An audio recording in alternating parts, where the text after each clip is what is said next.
আসসালামু আলাইকুম। আজকে আপনাদেরকে দেখাবো পায়জামাটা কিভাবে কাটতে হয়। অনেকের পায়জামা বড় হয়ে যায়। দেখা যায় রেডিমেড পায়জামা কিনে আনলে বড় হয়। এটাকে ছোট করতে হয়।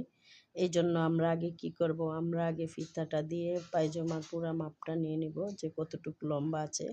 তারপরে আমরা পায়জামার যতটুক ছোট করতে হবে, আপনাকে কাস্টমার যতটুকু ছোট করতে বলবে এতটুকে আপনি এই যে এটা আমাকে ২৮ ইঞ্চি ছোট করতে বলেছিল আপু। তারপরে আবার বলল, "আপু আরেকটু বাড়িয়ে দিন।" এইজন্য আমি আরেকটু বাড়িয়ে রেখেছি। আমি ২৯ ইঞ্চি রাখবো। এইজন্য আমি ৩০ ইঞ্চিতে দাগ দিচ্ছি।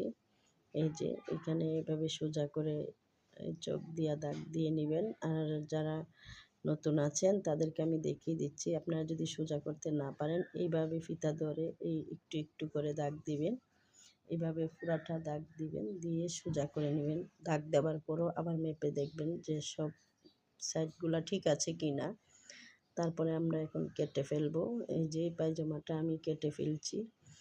কেটে ফেলার পরে আমি এই পায়জামাটা এখন কিভাবে সেলাই করবেন আমি এইটা দেখিয়ে দিব।